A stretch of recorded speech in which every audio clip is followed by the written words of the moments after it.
but not least of which we are dealing with assistive technology, something that has fascinated me as a blind person over the last 60 years, is to watch the extraordinary advent of assistive technology, certainly from my point of view, but many disabilities. And that comes with all sorts of baggage, affordability, support, resources. But I'm not going to steal her story. I'd like to introduce you to a powerhouse. As I was told, she goes by one name only, Sawum, but she does have a surname, Siraj.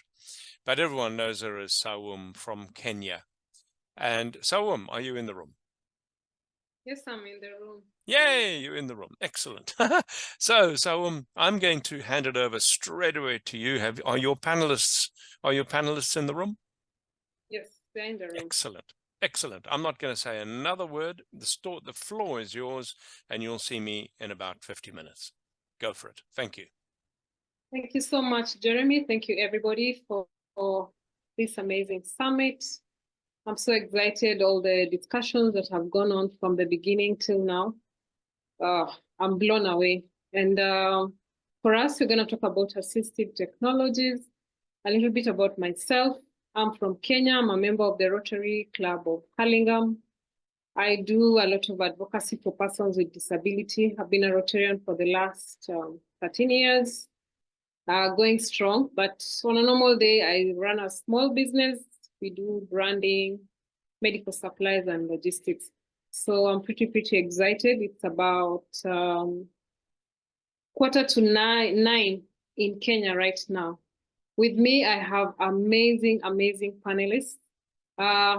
First one for me is David Lubina. He says he likes to create and enjoy art, and the opportunity to succeed in education and employment should not be limited because somebody has a disability. He's a 25-year veteran teacher of students with disabilities and a teacher of the arts for students who are blind or have low vision. So during the pandemic, he invented the Braille Doodle and founded the Touchpad Pro Foundation. If you've not heard or seen about it, amazing innovation. The mission is just to distribute this device across the world. You can read much more about it, and he'll tell us a little bit about it maybe in a minute or so. Our other beautiful, amazing panelist is Zuleika Glam. She's a speech and language therapist, a disability inclusion program manager in iSchool Africa. She's a disability inclusion and accessibility program manager for iSchool Africa and iStore Education, as well as a pediatric speech and language therapist with a BSc from the University of Cape Town. She's an educational change maker and an advocate for disability inclusion. She's also the author of 2 children's books for neurodiverse learners, and she's very passionate about impactful change and strives for equitable, inclusive education opportunities through technological advancements for learners with disability and learning barriers. She has experience in both the private and public educational sectors, as well as healthcare settings. And she has utilized education in technology in her educational practices, gaining extensive experience and understanding of the technology implementation journey in South African education. And our third panelist is Aidan Gamble, a seasoned technology professional with a passion for promoting digital inclusivity and accessibility. Born in Zimbabwe, he spent most of his 35 years achieving in his career of driving innovation in the private sector. Interestingly enough, he's a professional with lived experience of visual impairment. So he has this unique understanding of the challenges and opportunities in inclusive education. His expertise in assistive technology and special devices enables him to provide practical solutions and insights that can benefit educators, policymakers, and people with disabilities. He works tirelessly to bridge the gap for persons with disability. He provides a lot of training, advocacy for digital accessibility, ensuring equal opportunities for all. Beyond his professional pursuits, he enjoys exploring new destinations, staying active through fitness, and expanding his network. He attends a lot of conferences on diverse topics just for continuous learning and growth. He's dedicated to creating a more inclusive world. Aiden's commitment to accessibility and social responsibility inspires a positive change. Ladies and gentlemen, those are my panelists for the day. And I'm so excited that we are having this discussion, a topic that is dear to me. I'm always curious on how can we support persons with disability, especially learners. I've largely dealt with learners since I joined Rotary. I didn't have any experience dealing directly with persons with disability. But when I joined Rotary, there's a program we have here in Kenya where we bring together learners with disability, about from 6,000 to 10,000 of them. In one space, we just have a fun day with them. We entertain them, get to just understand some of the challenges they have. But we also use this activity or event to create awareness and advocacy for persons with disability, and just to grow a relationship, and also to inspire the learners with disabilities. So this program has been running for 42 years. It's called Rotary Sunshine Rally. You can find it online. But this is where my love for being an advocate for persons with disability grew. And this is what keeps me sometimes awake at night wondering what I should do. So when we talk about assistive technology, we are looking at things that are designed to just help persons with disability perform their daily life activities. Some of them may not have any kind of technology. Others are low technology. Some are of high technology. So there are very different categories we are looking at here. The cognitive devices designed to help people with brain injuries, dementia, mental illness, and intellectual disabilities. Things like a talking wristwatch, automated pill dispensers, a beeping device, mobility monitors, and the likes. Then we have what you call communication devices, which aid in speech, and they may be augmentative or alternative. So you're looking at communication boards, request cards, electronic speech output devices, eye gaze, and head trackers. Then we have the ones that most of us are used to, especially in our continent, mobility devices to aid in movements. So we're looking at wheelchairs, scooters, walking frames, prosthetic limbs, etc. We also have hearing devices to aid in hearing, like the cochlear implants, hearing aids and loops, and amongst others. We have the vision devices, like the large print books, braille systems, the braille doodle that Lubina created, audiobooks, and things like that. Then we have the positioning devices to aid in maintaining somebody's posture. Basic things like standing frames, cushions, plates, corner chairs, etc. And last but not least, we have daily living devices to help somebody complete the activities of daily living.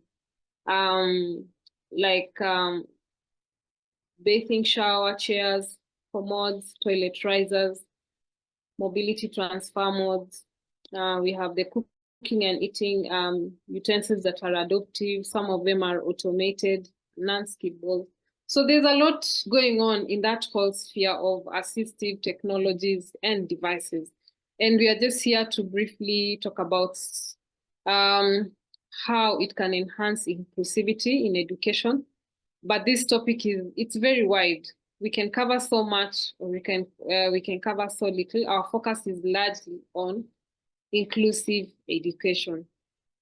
So as we start, I want to throw my question out there to you, Zuleika. Just in 1 minute, tell us a little bit about yourself and some of the highlights of your life when dealing with issues of inclusivity for learners with disability, especially because that has been one of the things you've been doing for a very long time. Thank you, Sawum. Thank you for the question, and thank you to the Rotary Club for having us. It's a very exciting webinar and lots of really nice things to learn from this webinar. And 1 minute is so little, but I'm going to try and summarize it. So in terms of... 2 minutes is good enough. Okay, 2 minutes. So in terms of the devices that I've really focused on a lot, it's been your speech and communication devices, so your AAC, and that is augmentative and alternative communication devices. And that is just because of my background in speech therapy. And with that comes the devices that include your head tracking systems, your eye tracking systems, your lights as well, all that assist in the communication of learners. A little bit about maybe why I like it so much. I think that in South Africa, a lot of all our disabilities are not very well documented and explained. Our learners are often marginalized. Our nonverbal learners are often the learners that unfortunately end up sitting at home without an education and without a voice and opportunity to have that interaction. And the reason assistive devices are so important is because obviously it provides that inclusion, that accessibility for the learners, but particularly here, it takes your children or your learners out of a gap of darkness, of not interacting, not socializing, not self-developing. And a lot of my experience has been around that. Very recently, I've moved to experience around inclusion with iPad in general because of all the accessibility features. So I have now broadened into looking at your hearing devices, how you can connect your hearing aids, how you can use this new eye tracking, etc., etc. So I'm very passionate about offering this to a lot of South Africans and educating South Africans on it. We in South Africa have a lot of issues to overcome before we get to disability, like poverty, like your hunger. And I think a lot of the time assistive devices, in particular with disability, fall very last on the list, and there's a lot of stigma then associated with it, which we still need to overcome. So we do have a long journey to go in South Africa, but there's so many advocates and so many people doing so much for it, and so many devices available. If you go to a conference these days, you'll find a whole lot of different options for mobility, for hearing, for speech, and it really is incredible that as a country we're doing so much work, and especially in education, our government actually allows for special needs schools to have a budget to buy assistive devices, which is hold it there. We'll get to that bit of the question. Okay. I can see how passionate you are, and I get you. I also get those moments. I'll throw this question to Aiden Gamble. Maybe you can just tell us a bit about yourself and some of the highlights in your life when dealing with issues of inclusivity for learners with disability. 2 minutes. 2 minutes. Sure, thank you very much for this opportunity, and thanks to the Rotary Club. It is a really great summit with definitely many great topics. So I'm Aiden Gamble from Zimbabwe, Harare, right next to South Africa. So at least we have something in common from Southern Africa with our South African counterparts. With regards to inclusivity and challenges that we usually face in the education sector, number one, Zimbabwe does grapple with a lot of issues, poverty, hunger, etc., I guess, as well. One of the main issues is the lack of, I would say, awareness when it comes to assistive devices. Speaking from a lived experience, in my instance, being a visually impaired person from birth, growing up in a special school where we used assistive devices like Braille. We had sign language teachers for the hearing impaired people. And, we had wheelchairs as well. And we had many other assistive devices. But as we went along in life, as you go along, you find, once you move away from, can we say, special schools into the mainstream world and the mainstream environment, you find that there's a lack of now awareness and understanding towards these devices. It could come because certain assistive devices might be, quite costly. And we come from a very low economy where affordability could be a challenge. However, there are a range of, very good free and open source devices that could be used. So in my instance, I would really advocate for a very strong training inclusion policy where I would say parents and educators are trained on the use of these devices, and then it can move on to the kids as well. So that is basically the experience I have. Just to touch on for a few seconds, I myself embark on very many projects around Harare and Zimbabwe. We firstly we train the parents and the educators on matters of inclusion. Then we also train persons with disabilities to use their devices correctly, because it's one thing to have an assistive device, but also to know how to use it correctly. Then you'll be able to achieve the best results. So I could go on for a while, and I don't want to ramble on too much, but I will be happy to fill in gaps where need be and to take this further. But it's a broad topic, and there's so much to be done and so much to be achieved as well. Thank you. Thank you very much. I'd like to throw this to Daniel. I think we know Aiden's background, Zuleka's background, not so much about you, apart from you being a teacher for 25 years. Why learners with disability? Tell us something. Okay, thank you. And thank you so much. As everyone said, this is so wonderful, this opportunity, and what you're doing here is so important. You know, let's see, learning, I started out in the arts, but maybe that was because I was never good in school. I think I had multiple learning disabilities, but back then we were just the stupid kids who got into the little classroom. So we were just put in little classrooms and stuff. But so eventually, after doing art and drama for some time, I became a teacher. And I was a teacher of special needs kids for about 18 years. And it was wonderful. I taught kids with Down syndrome, taught kids with autism, all across the board, all ages. I got the opportunity to. One of the most wonderful things was teaching reading. I love to teach reading, from no words to sentences. And so then I became an art teacher for the blind. And I just happened into that, and that was wonderful. At first it was very scary, but it turned out to be a wonderful experience, just doing clay and things like that. But then I saw some things that were lacking, like they couldn't get some of the devices that they needed. They didn't have opportunities like the sighted people around. And, so I started thinking, like, I have an inventor's brain. I start thinking of ideas. So I was starting thinking of ideas of what we could do. And then boom, the pandemic hit. Everybody went home. Okay. And we can teach, we could try to teach kids over the internet the best we can, but teaching blind kids over the internet was quite a challenge. We couldn't do much at all, right?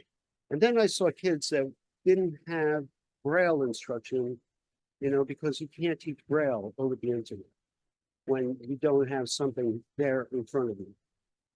So that's going to be a focus of mine today too, is Braille, because I found out the pandemic is only a little bit of the problem, tip of the iceberg. It just shows you what's going on all over the world, where only 10% of kids in the United States are even learning Braille, or 1% in other countries, so, and that leads to a life of no education or little education and poverty and unemployment. So how can we make a difference there? And that has been my mission. And that's why I came to the idea of inventing the Braille Beagle, which I'll tell you more about. Wow, thank you so much. Thank you for your dedication. And I get excited when I see people having innovations, especially for persons with disability. So, Zuleka, tell us, what questions should one consider when looking for a school for their child in relation to assistive technology? I recently, my friend who's not here in Kenya asked me to look for a school for her child because education is quite expensive. She's based in Canada and she's thinking of bringing her child back to Kenya. Of course, it's much cheaper, even though it's a private facility. So what question should I be asking when I'm going around looking for a school for her child? Thank you for the question, Saum, and I think it's a really good question for me to think about as well, and to constantly be asking myself, because there's always advancements, there's always changes that are happening in the education system to be aware of. I do think the answer would be different in South Africa compared to somewhere else in the world. I recently read an article that the schools in the States are going to make it mandatory for your IEP assessments to have intake assessment for assistive devices, which is not something we have in South Africa yet. So I think it does change depending on where you are in the world. But I think when looking at a school for your child, whether your child is requiring an assistive device or not, I think you need to look holistically at the school, whether or not it is inclusive of disabilities. So is there wheelchair ramps? Because your child might not be using a wheelchair ramp, but there might be a situation where there is the need for one. It also gives you a good understanding of the environment of the school and the background of the teachers, the principals, the management systems. I always think that when someone creates something, whether it's a school, whether it's an app, whether it's a document, they need to use a usability model and think about who's using it. And if you really want to create something inclusive, you have to think about every individual's needs. And obviously schools can't meet all those needs, but I think that it is something that parents should be looking at where possible. And then obviously, again, curriculum, adaptations, and teachers, those all make up very, very importantly the education system and the quality of education. Is your education curriculum flexible or not? If your learner has the need, your child has the need, are they able to use a specialized IEP learning curriculum? And then also the teaching support. Do you have the necessary support for whatever learning disabilities or disabilities could arise? I think also a general supportive school environment. I think it's very important for a parent going into a school to know that they are supported and their child will be supported. Yeah, thank you for the insights. I now know better when I'm going to look for a school for my friend's child, and I'm really grateful for that information. So Aiden, you've been in the technology field for quite a while. So what factors should one consider when thinking of investing or buying assistive technology? I mean, we know it's expensive across the world, but what do you really need to think about if we look at it broadly without going into details of specific types of assistive technology? Thank you so much. Well, in a broader aspect, without touching too much into the various types, it is key to note there are various types, but there are so many various types. Technology has evolved over the years. Thankfully, it has really opened up so much and, many opportunities. If you think back many years ago, when we were just using there was something called the Perkins Braille, the Braille machine, where we would just write, it had a typewriter format. And then, it evolved, so much technology has evolved over the time with talking phones and, computers, etc. So in terms of now selecting, in terms of what assistive device might be applicable for your child or, in education at a time, it is obviously noted that most of the devices are, quite costly. Number one, you would need to look at your child's disability, what disability they have. Adequate research on the devices for the disability is of key importance as well. Another issue to really look at is once you have, obviously you are going to get a list of different devices that may do similar things. It should be obviously you as the parent or educator could know or check in your budget with what is possibly the best option for you. It's very important, like I keep saying, is once the device comes, Adequate training is important as well. You have to take into consideration, if you have this device, will you be able to get adequate training? There are certain devices in Zimbabwe that we did struggle with for support, for example. You'd get the device and maybe after some time you need some support. So technical support is also one of the various issues to consider. So yes, these are some of the things to consider while purchasing devices. But one of the main importance as well is, remember, technology is always evolving.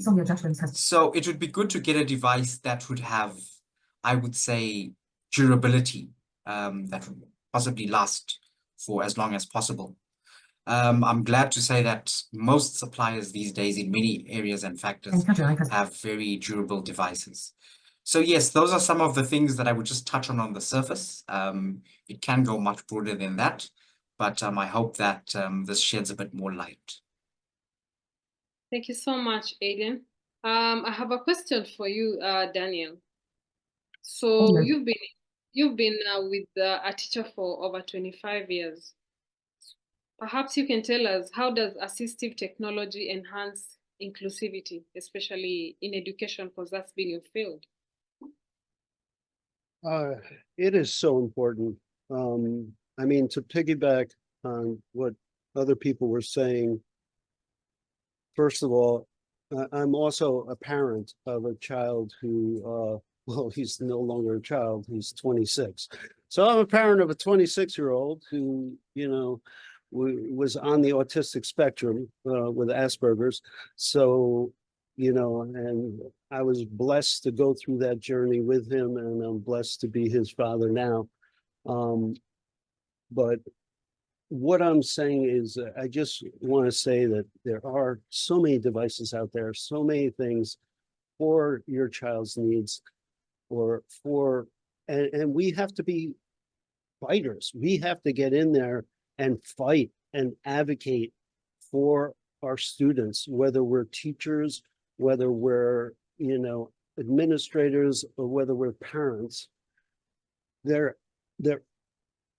These things are too expensive normally for someone to afford. So we need help. We need to get out there and say, my child needs this device, my student needs this device. So I want to find out how we could get this child this device, how we could get the training for it, and so forth. So, you know, I've been learning so much about assistive technology for the blind, where it's been, where it's going, and it's been thrilling. You know, I am just so excited about this whole space and thinking about how people can go out there and be able to do things that they weren't able to do before, like, you know, reading, listening to books, listening to things just with a switch of your phone, finding direction, getting more able to go outside, you know, all of these wonderful things. But in the schools, it's so important. But again, I'm going to turn back to Braille and Braille instruction, because that's been lacking. And even with the advent of modern technology, where we have devices that talk, and we have devices that you can write on through speech, that's making Braille instruction even worse in some instances, because they're saying, like, well, you have this, so you don't need the Braille instruction. Well, guess what? That's like saying to a sighted person, well, you have a computer, so we don't need to teach you to read and write, you know. And I had students, you know, very intelligent students in senior years who were not able to write a good email. So if you're not able to write a good email, just because you've been listening and trying to type with talk to text, you're not learning about punctuation, spelling, grammar, organization of the emails, and so forth. So things, Braille is going to be so important. So things that teach Braille, things that continue to teach Braille. We're having refreshable Braille, which is those displays where you could touch and they change and they're all computerized and everything. And that's opening up huge new worlds. but, you know, they're what, $1,000, you know, so $1,000 US, who's going to get these things? Well, they're slowly coming down. Now in the United States, anybody in the United States who's blind and low vision could get a refreshable Braille display to read. And 10 years ago, that was unheard of. So now the government is making a small refreshable Braille display available to everyone. So hopefully in the future, like things will get better and better. But yeah, I could go on and on. So Yeah, stop me at any time. I can feel your passion, and I get you. I understand you. The way I look at it, assistive devices, then enhance inclusivity. Yeah, in so many ways, like you said, it helps the learners with disability just be educated, and it bridges that gap because I've seen me. I'm from Kenya, so low income country. We struggle with basic needs. So when you come and talk about assistive technologies, that's a totally different ballgame. And I mean, but I see the difference it has made for those who are able to afford it or have the privilege to access some of those technologies. I have seen how it improves one's functionality and independence. Somebody is able to do things on their own because they have assistive technology. I see how it brings freedom of movement. I mean, I grew up in the 70s and 80s, and we didn't have all these things. They've just come. I've seen most of it in my older years. Right now in the 2000s, actually from mid 2000, I didn't know much. I've seen how it empowers persons with disability. It gives them that dignity that they deserve. Everybody deserves to live with dignity, and I see it because of just assistive technology. And because of that, their quality of life is greatly improved. I guess, Aidan, you're a very good example of that. Your quality of life has been greatly improved. You've lived your potential despite having a visual impairment throughout your life. And for me, those are the things that make me feel encouraged and tell myself, we are getting somewhere. We are, and I thank all the innovators in this world. I know most of them are persons with disability. Actually, as far as I'm concerned, the best innovators are persons with disability because they are able to invent things that can be used by both parties, so to speak, persons with disabilities and persons without disabilities. It's sad that people without disabilities, sometimes we have inventions that don't think about persons with disability. And these are questions we need to ask ourselves as innovators, as people in this space, advocates of persons with disability, when you're talking about assistive technology. So I know we've covered a lot of things here. I have just a question that I'll run through the three of you in your own way. So as experts and advocates, I'll start with you, Zulekha, on this topic. So what are some of the great strides you have seen over the years in various countries? I know there's a lot of, we keep saying, oh, we are way, way far behind, but there's been amazing strides that have helped improve the lives of learners with disabilities. Maybe you can mention just a few, then the other panelists can also do the same. Thank you. Thank you. Thank you for the question. From my own country, the biggest that I've seen so far is the recognition of sign language as an official language. It's not necessarily an assistive device, but it was a very big move. It was identified and recognized as the 12th official language of South Africa.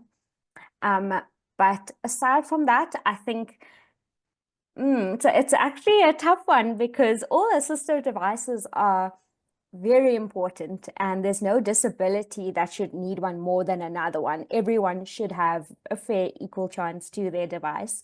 I really like AAC devices, the move that we've had from low tech to high tech AAC devices.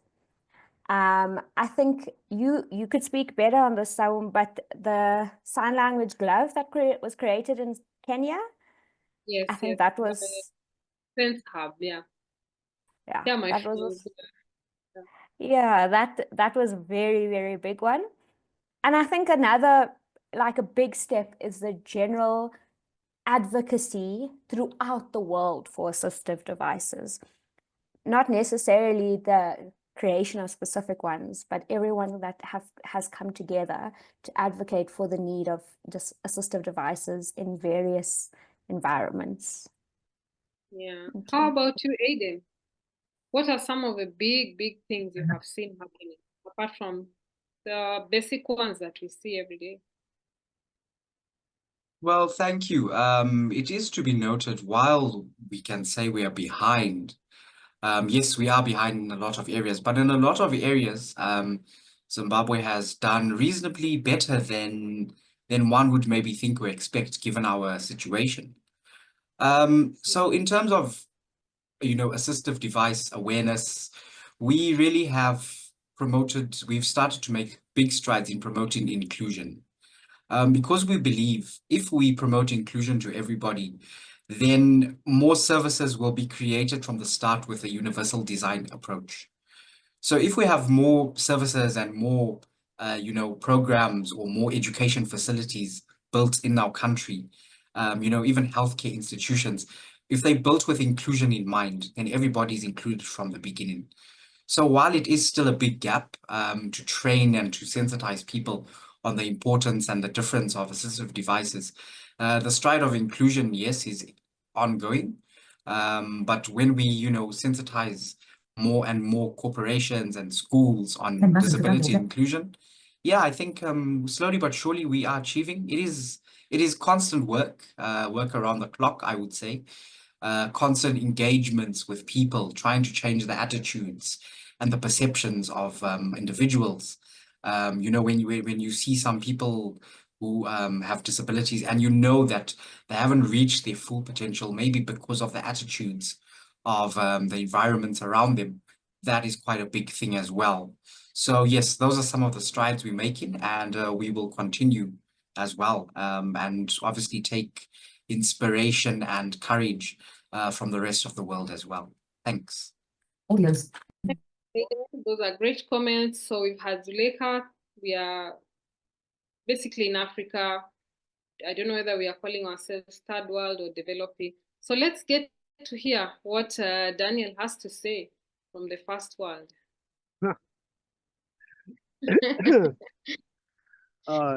This is so, it's so many worlds in this first world, because where I was working, there was kids from the Bronx, Brooklyn, they're just getting by month to month.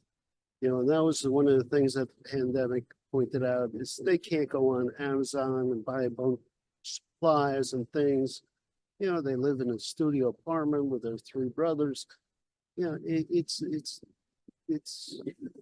anyway, listen, one of the things I wanted to say here is, like, they're coming out with such incredible devices, like the Monarch. Okay, if anybody wants to look up something called the Monarch, what it is it's a flat screen that's sort of like an iPad, but when you hit it to get like the map of the United States, thousands of pins rise, so you could feel the map of the United States rise out of the surface. When you hit it again, you could get a face, the lines of a face rise out of the surface. Or you could get a cell, a cell that, a plant cell, and it could show the Braille at the same time as you're showing the images of the Braille. So that's something I think we're going to see in the future of assistive technology for the blind and low vision, and that's something I would like to be a part of too, is to really do that. But when you see a device like that, you're like, wow, this is great, this is going to be like fantastic. But it is it's approximately $18,000 for one. Okay, so it becomes like, whoa, okay, so that's really hard to reach, so they'll have one per school. So that was my idea. So I'm going to use this opportunity to introduce you a little bit to the Braille Doodle.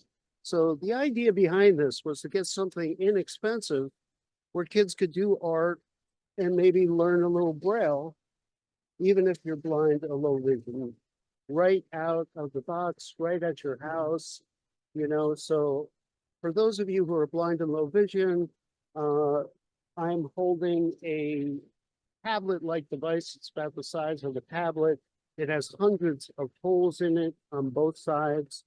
One side is an array of 1,333 holes that becomes pins. So when I drag a magnetic stylus across, all these little stainless steel ball bearings come up and stay there so I could feel the ball bearings. So I could use my hand to feel the ball bearings. And when I'm ready, I can erase it simply by pushing the ball bearings down, or I could use this to swipe them down and they disappear, you know. And then I could use this over and over again to do images, to do graphs, okay? So I can do like basic graphs, like bar graphs, or like more complicated graphs, maybe like a, I'm having trouble doing it backwards, but you get the idea. You could do high school graphs, things we couldn't do before, and things you can do on these really expensive devices. But this device is going to be priced at $150, not $17,000. You know, so we're going to, the whole idea is to mass produce this and get it out there. And also what I was saying about Braille instruction. If we could just introduce people to the world of Braille, the world of literacy, I could get them started on the world of education. Because if you think about it, for 400 years, my lovely country had slaves, right? One of the top laws that slaves would break and be severely punished for was to learn how to read and write. They were not allowed to learn how to read and write. Why? Because that type of knowledge, that type of learning is power. It gives people power to control their own lives, to be able to communicate, to grow, to learn, to understand the world around them. So that is what we need to give people who are blind and low vision around the world. We need to start them on the road to learning and loving to learn. So this device, when you get it out of the box, there's little boxes up here. Thank you, that Daniel. tell you, Thank you, yeah. Daniel. Okay, yeah, you, so Daniel. I just want to teaches you Braille and it teaches you how to do images. So I'm really excited about this. Amazing, amazing technology. And we look forward to learning more about it and figuring how are we getting it down here in Kenya, down there in South Africa, down there in Zimbabwe. I hope we can get access to it. So picking from the discussions and some of the comments the three of you have made, we've seen that there's a lot of barriers in just obtaining assistive devices. All of you talked about poverty, talked about just lack of that awareness that these items exist. What other barriers do you see that are there when it comes to obtaining assistive devices? Maybe Zuleika, you can give us 2 barriers beyond just poverty and ignorance. Our biggest ones are definitely poverty and ignorance. I think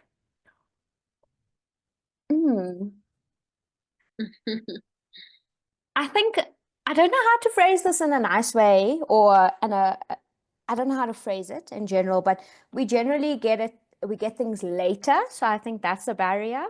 It takes longer for us to get things. Maybe it's not due to research. I think maybe it's rather due to the fact that we have so many other factors to to consider. And another barrier, it's hard to pick the most important ones. But I think a big one is our environmental infrastructure in terms of our areas. So does the device need an internet connection? Does the device need specific things that we are not able to provide in our very rural areas? Yeah. How about you, Aiden?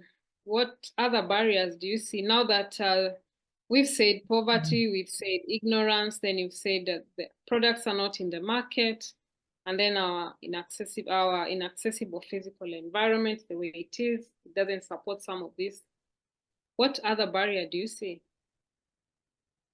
Well, the question of the barriers is a very tricky question, but if you really look at it in a broader sense as well, yes, the issue of the connectivity is a big barrier.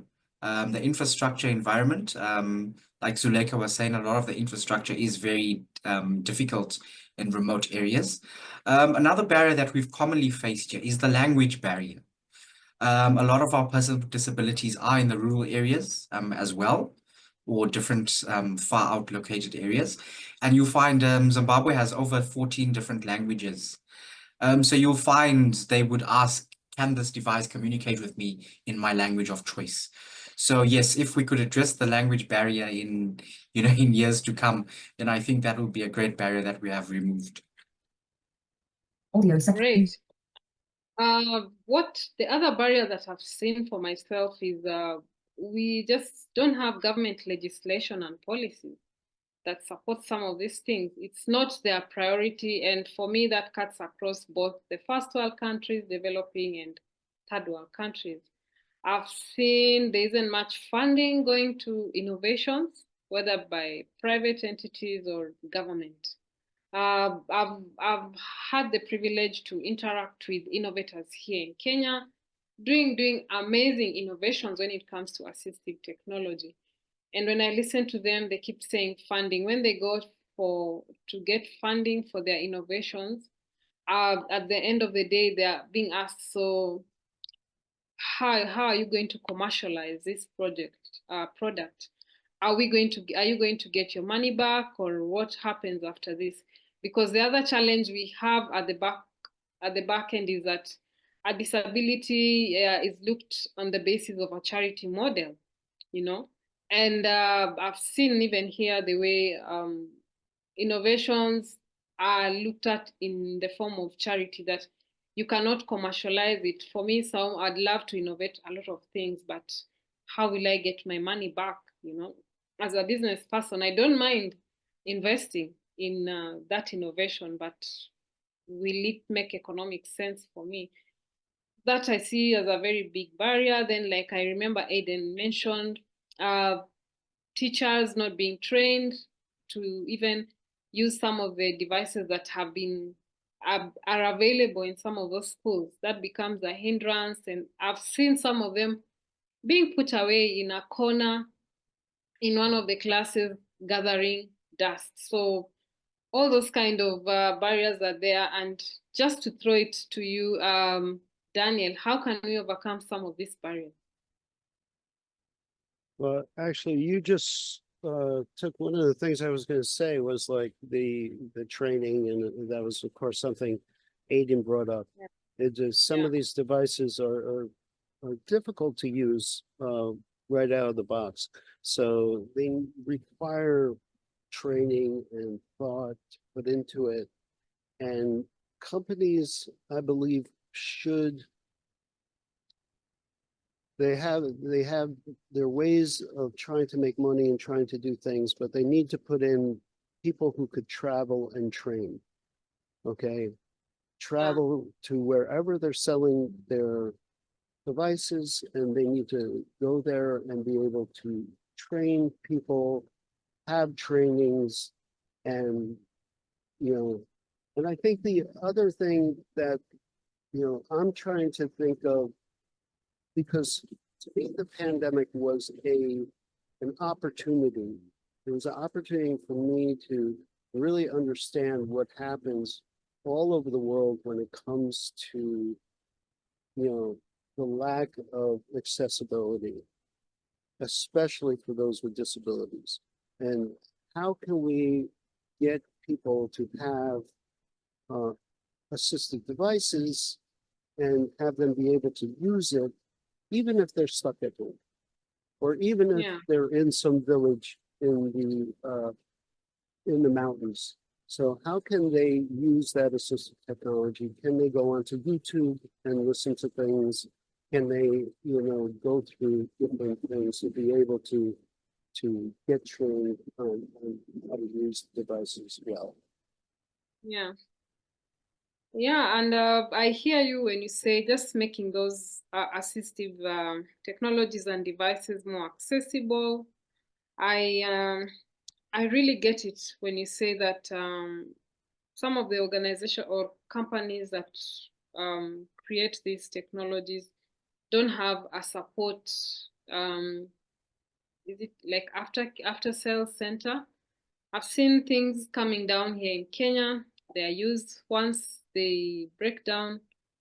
It's just put away because nobody knows how to get it fixed. And then now the person, the end user ends up going back to square one where they came from. Yeah. And Well, that's so me sad. being I'm on the other end now. Now I'm the one who's trying to be a company to put these out there. So how can I make it better? How can I take all these things I'm hearing and my personal experience to try and make this better?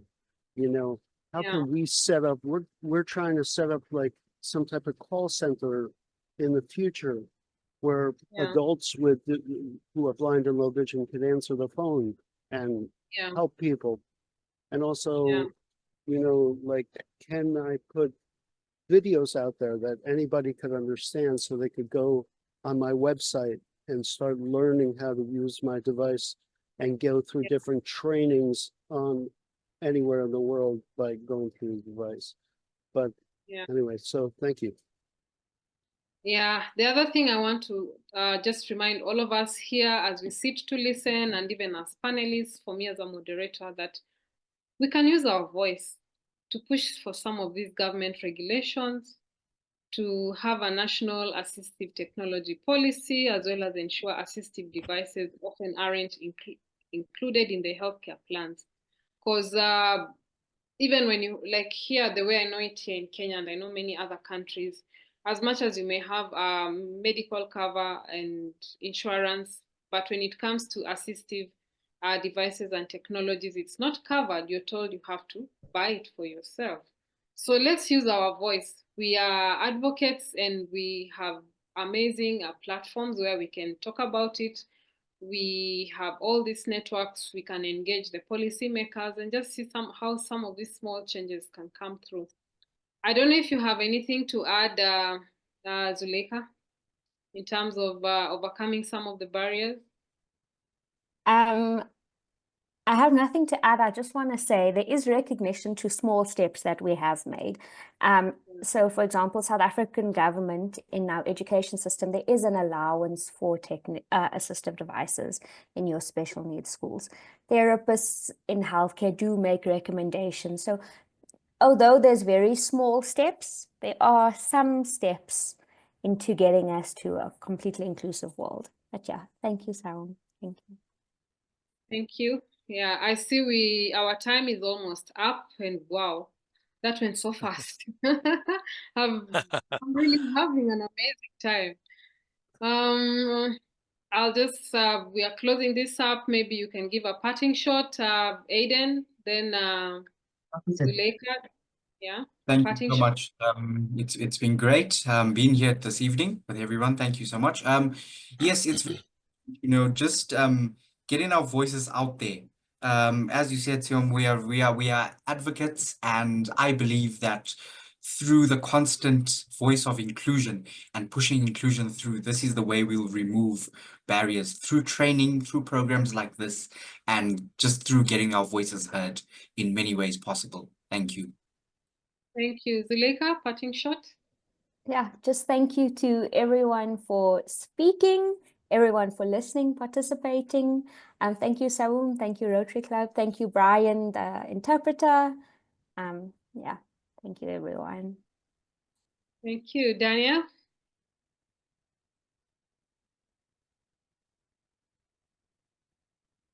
Thank you. There's so many wonderful people here, and what you were saying about advocating for inclusion, advocating for more devices and more training. It's just wonderful to see it, so thank you to everyone who's been here and who is taking part in this, and let's keep our voices loud. Yes. Yeah, let's keep our voices loud. Thank you so much, my dear panelists. For me, as we wind up this session, anybody who's listening from wherever you are, I just want to remind you that disability only becomes a tragedy when the society fails to provide the things needed to lead one's daily life. Always remember that. Thank you. Thank you, Saum, and thank you to your panelists once again. Brilliant conversation. I was listening avidly. I'm always been very interested in assistive technology. I'm always reminded of when I started work. I had already worked for a couple of years, but I became computer literate in 1991.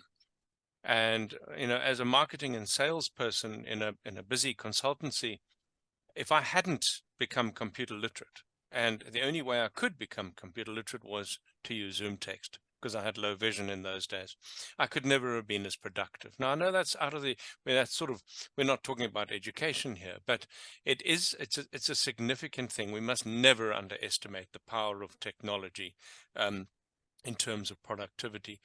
And I think there's an important lesson here that we need to also bear in mind. And I've been listening to the Braille advocacy, and I don't disagree. I wasn't a Braille user. I went to a mainstream school. But as having low vision, I managed with that, magnifying glasses and that sort of thing.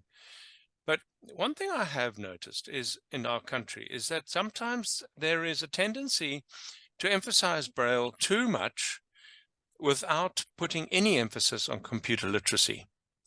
Now, I don't disagree at all with the learning of Braille. But what I do say is that you need to do it in tandem with computer literacy. Because when you leave school and you enter the world of work, the Braille alone will not help you. Whereas if you have computer literacy and you can augment your computer literacy with Braille, replenishable screens, Apex, various devices, then you're really moving. But so schools need to actually pay attention, I think, to keep up. The other thing I wanted to say was barriers. I always teach that there's no such thing as a physical barrier on its own, because no barrier made itself. Every single barrier that we've named tonight or today was designed, was built, was created by people or overlooked and creating a barrier. The bottom line is that it's all about people. It's all about them. And it's all about a political will. And that's the greatest barrier is particularly in my African, and I'm delighted to see South Africa represented, Zaleka, in this panel, is that without a political will, we are unnecessarily compromised. We are hamstrung. And so I think, yes, our voices need to be loud, but we need to aim those voices at the powers that be to get them to wake up. Because I think we've all seen in this panel, and all of us in this extraordinary webinar have seen what happens when people with disabilities are given opportunities. Those opportunities could be technological, they could be assistive device, they could be support, they could be education. But that potential is what's so exciting.